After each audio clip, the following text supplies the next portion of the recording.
ಹಿರಿಯರ ಅಸಮಾಧಾನ ಇದೆಯಲ್ಲ, ಅದು ರಾಹುಲ್ ಗಾಂಧಿ ಮುಂದೆ ಪ್ರಸ್ತಾಪ ಆಗತ್ತಾ? ರಾಹುಲ್ ಗಾಂಧಿ ಮುಂದೆ ಈ ಮುನಿಸನ್ನ ಪ್ರಸ್ತಾಪ ಮಾಡ್ತಾರಾ? ಆಗ್ತಾ ಇರುವಂತಹ ಅಸಮಾಧಾನವನ್ನ ತೋಡ್ಕೊಳ್ತಾರ? ಕೆಲವೇ ಹೊತ್ತಿನಲ್ಲಿ ಬೆಂಗಳೂರಿಗೆ ಬರ್ತಿದ್ದಾರೆ ರಾಹುಲ್ ಗಾಂಧಿ. ಖರ್ಗೆ ನಾಮಿನೇಷನ್ಗಾಗಿ ಬರ್ತಿರುವಂತಹ ರಾಹುಲ್ ಗಾಂಧಿ ಆ ಸಂದರ್ಭದಲ್ಲಿ ಅಸಮಾಧಾನಿತರೆಲ್ಲರೂ ಕೂಡ ರಾಹುಲ್ ಮುಂದೆ ತಮ್ಮ ಅಸಮಾಧಾನವನ್ನ ಹೇಳ್ಕೊಳ್ಳೋ ಸಾಧ್ಯತೆ ಇದೆ. ಸಿದ್ದರಾಮಯ್ಯ ಉಪಸ್ಥಿತಿಯಲ್ಲಿ ಖಾತೆ ಬದಲಾವಣೆಗೆ ಪ್ರಸ್ತಾಪ ಮಾಡ್ತಾರಾ? ಖಾತೆ ಹಂಚಿಕೆಯಲ್ಲಿ ಏಕಪಕ್ಷೀಯ ನಿರ್ಧಾರವನ್ನು ತೆಗೆದುಕೊಳ್ಳಲಾಗಿದೆ.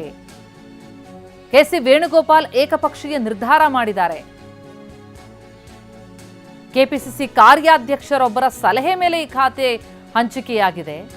ಹೀಗಾಗಿ ಸಿದ್ದರಾಮಯ್ಯ ಅವರ ಉಪಸ್ಥಿತಿಯಲ್ಲಿ ಖಾತೆ ಹಂಚಿಕೆಯಾಗಲಿ ಅಂತ ಪಟ್ಟು ಹಿಡಿಯೋ ಸಾಧ್ಯತೆ ಇದೆ. ರಾಹುಲ್ ಗಾಂಧಿ ಅವರ ಮುಂದೆ ಈ ವಿಚಾರವನ್ನ ಪ್ರಸ್ತಾಪ ಮಾಡೋ ಸಾಧ್ಯತೆಗಳು ಕಂಡು ಬರ್ತಾ ಇದೆ. ಈಗಾಗಲೇ ಒಬ್ಬ ಮಿನಿಸ್ಟರ್ ರಾಜೀನಾಮೆ ಕೊಟ್ಟರು, ಇನ್ನೊಬ್ಬರು ಬಹಿರಂಗವಾಗಿ ತಮ್ಮ ಅಸಮಾಧಾನವನ್ನು ಹೇಳ್ಕೊಂಡಿದ್ದಾರೆ. ಇವರಷ್ಟೇ ಅಲ್ಲ, ಕೆಲವರಿಗೆ ಅಸಮಾಧಾನ, ಹಲವರಿಗೆ ತಮಗೆ ಮಿನಿಸ್ಟರ್ ಸಿಗಲಿಲ್ಲ ಅನ್ನೋದ್ರ ಬಗ್ಗೆ ಕೂಡ ನೋವಿದೆ. ಒಟ್ಟಾರೆ ಈ ಎಲ್ಲ ಅಸಮಾಧಾನವನ್ನು ಕೆಲವೇ ಹೊತ್ತಿನಲ್ಲಿ ಬೆಂಗಳೂರಿಗೆ ಬರ್ತಾ ಇರುವಂತಹ ರಾಹುಲ್ ಗಾಂಧಿ ಅವರ ಎದುರು ಇಟ್ಟು ಚರ್ಚೆ ಮಾಡೋದಕ್ಕೆ ಅಸಮಾಧಾನಿತರು ಮುಂದಾಗಿದ್ದಾರೆ ಅನ್ನೋ ಮಾಹಿತಿಗಳು ಲಭ್ಯ ಆಗ್ತಾ ಇದೆ. ಪ್ರಮುಖವಾಗಿ ಖಾತೆ ಬದಲಾವಣೆ ಸಿದ್ದರಾಮಯ್ಯ ಅವರ ಉಪಸ್ಥಿತಿಯಲ್ಲಿ ಆಗಬೇಕು ಅನ್ನೋದು ಇವರ ಪ್ರಸ್ತಾಪ ಆಗಲಿದೆಯಾ? ಖಾತೆ ಹಂಚಿಕೆಯಲ್ಲಿ ಏಕಪಕ್ಷೀಯ ನಿರ್ಧಾರ ತೆಗೆದುಕೊಂಡಿದ್ದಾರೆ ಎನ್ನುವಂತಹ ಆಕ್ಷೇಪ ಅಸಮಾಧಾನಿತರದು.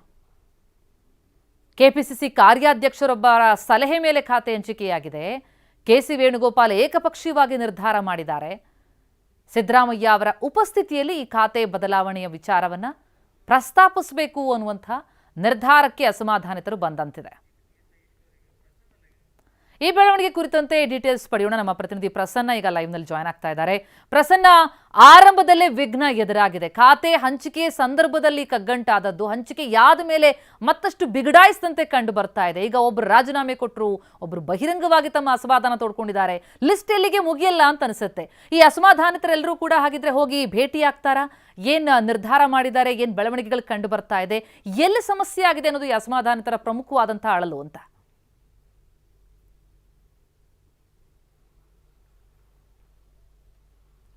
ಪ್ರತಿಮಾ, ಹಿರಿಯ ಸಚಿವರ ಅಸಮಾಧಾನವನ್ನ ಕೇವಲ ಸಣ್ಣ ವಿಷಯ ಅಂತ ಪರಿಗಣಿಸೋದಕ್ಕೆ ಸಾಧ್ಯವಿಲ್ಲ. ಡಿ.ಕೆ. ಶಿವಕುಮಾರ್ ಅವರು ಮುಖ್ಯಮಂತ್ರಿಯಾಗಿ ಕೇವಲ 2 ದಿನಗಳು ಕೂಡ ಕಂಪ್ಲೀಟ್ ಆಗಿಲ್ಲ. ಅಷ್ಟರ ಮೊದಲೇ ಇಷ್ಟು ಮಟ್ಟಿಗೆ ಬಹಿರಂಗವಾಗಿ ಬೆಂಕಿ ಕೆಂಡಗಳನ್ನ ಸಚಿವರು ಉಗುಳ್ತಿದ್ದಾರೆ ಅಂತಂದ್ರೆ ಅಸಮಾಧಾನ ದೊಡ್ಡ ಮಟ್ಟಿಗೆ ಇದೆ ಅನ್ನುವಂಥದ್ದು ನಿಶ್ಚಿತ. ಮತ್ತು ರಾಮಲಿಂಗಾರೆಡ್ಡಿ ಅವರ ಕೇಸ್ ಬೇರೆ ಮತ್ತು ಮುನಿಯಪ್ಪ ಅವರ ಕೇಸ್ ಬೇರೆ ಬೇರೆ ಅಲ್ಲವೇ ಅಲ್ಲ, ಅದು ಅಸಮಾಧಾನದ ಕೇಸೆ, ಹಿರಿಯ ಸಚಿವರ ಖಾತೆಯ ಬಗ್ಗೆನ ಖ್ಯಾತಿಯ ಕೇಸೆ. ಹೀಗಾಗಿ ಇದನ್ನ ಡಿ.ಕೆ. ಶಿವಕುಮಾರ್ ಇಲ್ಲ ಎಲ್ಲವನ್ನ ಬಗೆಹರಿಸ್ತೀನಿ ಅಂತೇಳಿ ಮೇಲ್ನೋಟಕ್ಕೆ ಸಹಜವಾಗಿ ಉತ್ತರ ಕೊಡೋದಕ್ಕೆ ಸಾಧ್ಯವಿಲ್ಲ. ಮತ್ತು ಇದನ್ನ ನಾವು ಇಷ್ಟಕ್ಕೆ ಸೀಮಿತವಾಗಿಯೂ ಕೂಡ ನೋಡಬಾರದು. ಸಿದ್ದರಾಮಯ್ಯನವರು ಮುಖ್ಯಮಂತ್ರಿ ಆಗಿದ್ದಂತಹ ಕಾಲದಲ್ಲಿ ಅಸಮಾಧಾನಗಳು ಹೊರಬಿದ್ರೆ ಅವರು ಹ್ಯಾಂಡಲ್ ಮಾಡ್ತಿದ್ದಂತಹ ರೀತಿಗಳು ಬೇರೆ.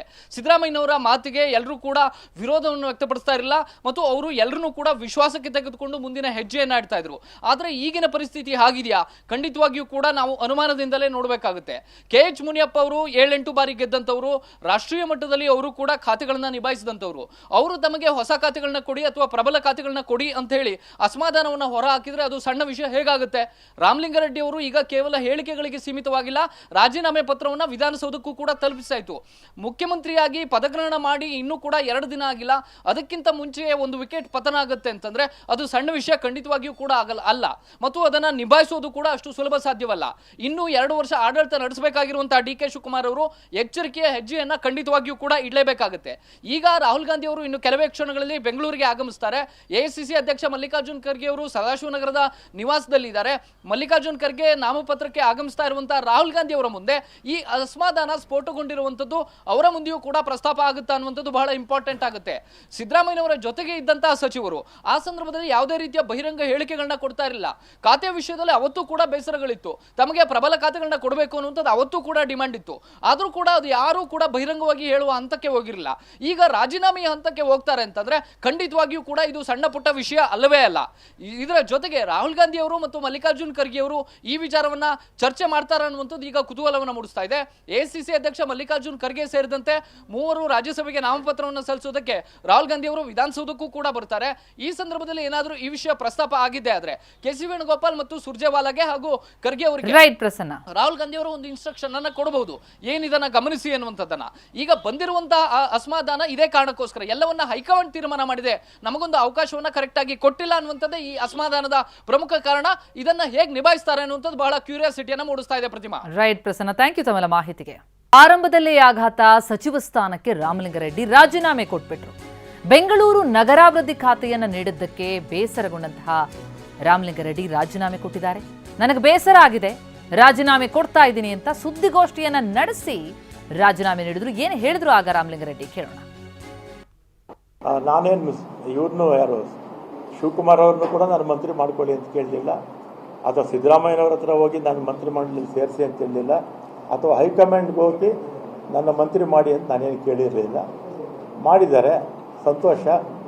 ಮತ್ತು ಅವತ್ತೇ ಶಿವಕುಮಾರ್ ಬೆಂಗಳೂರು ಪೋರ್ಟ್ಫೋಲಿಯೋ ನಿನಗೆ ಕೊಡ್ತೀನಪ್ಪ ಅಂತ ಹೇಳಿದರು. ಆಯಿತು ಅಂತ ಬಂದೆ. ನಾನು ಅದನ್ನು ಕೇಳಿರಲಿಲ್ಲ, ಅವರಿಗೆ ಅದನ್ನು ಕೇಳಲಿಲ್ಲ, ಅವರೇ ವಾಲಂಟಿಯರಾಗಿ ಹೇಳಿದರು. ಆಮೇಲೆ ನೋಡಿದ್ರೆ ಈಗ ಜನಸಂಪನ್ಮೂಲ ಕೊಟ್ಟಿದ್ದಾರೆ. ನಾನು 2 ಬಾರಿ ಕೂಡ ಅವರೇ ಕರೆದು ಕೊಡ್ತೀವಿ ಅಂತೇಳಿ ಆಮೇಲೆ ಬೇರೆಯವ್ರಿಗೆ ಆಯಿತು. ಅದಕ್ಕೆ ನನಗೆ ಬೇಸರ ಆಗಿ ಈಗ ಆತ್ಮಸಾಕ್ಷಿ ವಿರುದ್ಧವಾಗಿ ಕೆಲಸ ಮಾಡೋಕ್ಕಾಗ್ತಿಲ್ಲ ಅಂತೇಳಿ ಇವತ್ತು ನಾನು ರಾಜೀನಾಮೆ ಕೊಡ್ತಾ ಇದ್ದೀನಿ ಅಷ್ಟೇ. ಆಮೇಲೆ ಕಾಂಗ್ರೆಸ್ ಪಕ್ಷದಲ್ಲೇ ಇರ್ತೀನಿ, ಕಾಂಗ್ರೆಸ್ ಶಾಸಕನಾಗಿ ಮುಂದುವರಿತೀನಿ, ಅದರಲ್ಲೇನು ಎರಡನೇ ಮಾತಿಲ್ಲ. ರಾಮಲಿಂಗರವರು ಕೊಟ್ಟಂತಹ ರಾಜೀನಾಮೆ ಪತ್ರವನ್ನು ವಿಧಾನಸೌಧಕ್ಕೆ ತಂದಿದ್ದಾರೆ ಸಿಬ್ಬಂದಿ. ಸಿಎಂ ಕಚೇರಿಗೆ ರಾಜೀನಾಮೆ ಪತ್ರವನ್ನು ಸಲ್ಲಿಸಲಿದ್ದಾರೆ ಸಿಬ್ಬಂದಿ. ರಾಮಲಿಂಗಾರೆಡ್ಡಿ ಕಚೇರಿಯ ಸಿಬ್ಬಂದಿ ಬಂದು ರಾಜೀನಾಮೆ ಪತ್ರವನ್ನು ತಂದು ಕೊಡ್ತಿದ್ದಾರೆ. ನನಗೆ ಹೋಗು ಕೊಡೋದಕ್ಕೆ ಇಷ್ಟ ಇಲ್ಲ ಅಂತಂದ್ರು ರಾಮಲಿಂಗಾರೆಡ್ಡಿ. ತಮ್ಮ ಸಿಬ್ಬಂದಿಯ ಮೂಲಕ ಕಳುಹಿಸಿದ್ದಾರೆ. ಆ ಪತ್ರವನ್ನು ಈಗ ಸಿಬ್ಬಂದಿ ಸಿಎಂ ಕಚೇರಿಗೆ ಸಲ್ಲಿಸಲಿದ್ದಾರೆ. ವಿಧಾನಸೌಧಕ್ಕೆ ಈಗಾಗಲೇ ಆ ಪತ್ರವನ್ನು ತಂದಾಗಿದೆ. ಇನ್ನು ಮುಖ್ಯಮಂತ್ರಿಗಳಿಗೆ ಅದನ್ನು ಸಲ್ಲಿಸಲಾಗತ್ತೆ. ಪತ್ರಿಕಾಗೋಷ್ಠಿಯನ್ನು ನಡೆಸಿ ರಾಮಲಿಂಗಾರೆಡ್ಡಿ ತಮಗಾದಂತಹ ಅಸಮಾಧಾನವನ್ನು ಬಹಿರಂಗವಾಗಿ ಹೇಳಿದ್ರು. ಕೊಟ್ಟ ಖಾತೆ ಇಷ್ಟ ಇಲ್ಲ, ಎಷ್ಟು ಅಂತ ನಾನು ಹ್ಯುಮಿಲಿಯೇಷನನ್ನು ತಡ್ಕೊಳ್ಳೋದು ಅಂತ ಪ್ರಶ್ನೆ ಮಾಡಿದ್ರು. ಜೊತೆಗೆ ರಾಜೀನಾಮೆ ಪತ್ರವನ್ನು ತಾವು ಹೋಗಿ ಕೊಡದೆ ಸಿಬ್ಬಂದಿ ಮೂಲಕ ಕಳುಹಿಸಿದ್ದಾರೆ. ರಾಮಲಿಂಗಾರೆಡ್ಡಿ ಅವರನ್ನ ಕರೆದು ಮಾತನಾಡ್ತೇನೆ, ರಾಮಲಿಂಗಾರೆಡ್ಡಿ ಅವರು ನನ್ನ ಆತ್ಮೀಯ ಗೆಳೆಯ, ಹೀಗಂತ ರಾಮಲಿಂಗಾರೆಡ್ಡಿ ಅವರ ರಾಜೀನಾಮೆಗೆ ಸಿಎಂ ರಿಯಾಕ್ಟ್ ಮಾಡಿದ್ದಾರೆ. ಅವರು ನನಗೆ ತುಂಬಾ ಆತ್ಮೀಯರು, ಅವರ ಜೊತೆಗೆ ಚರ್ಚೆ ಮಾಡಿ ಸಮಸ್ಯೆಯನ್ನ ಬಗೆಹರಿಸ್ತೇನೆ ಎಂದಿದ್ದಾರೆ ಸಿಎಂ ಡಿಕೆ ಶಿವಕುಮಾರ್. ರಾಮಲಿಂಗಾರೆಡ್ಡಿ ಅವರು is my colleague, is a senior leader.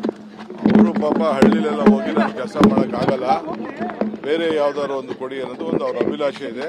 ಅವ್ರ ಜೊತೆ ಚರ್ಚೆ ಮಾಡಿ ಸಾರ್ಟ್ ಔಟ್ ಮಾಡ್ತೀನಿ. Nothing to worry. Is a great friend. We are very closest friend among the cabinet. We will sort out the. Ramalinga Reddy ಅವರು is my colleague, is a senior leader. ಅವರು ಪಾಪ ಹಳ್ಳಿಲೆಲ್ಲ ಹೋಗಿ ನಾನು ಕೆಲಸ ಮಾಡೋಕ್ಕಾಗಲ್ಲ, ಬೇರೆ ಯಾವ್ದಾದ್ರು ಒಂದು ಕೊಡಿ ಅನ್ನೋದು ಒಂದು ಅವ್ರ ಅಭಿಲಾಷೆ ಇದೆ.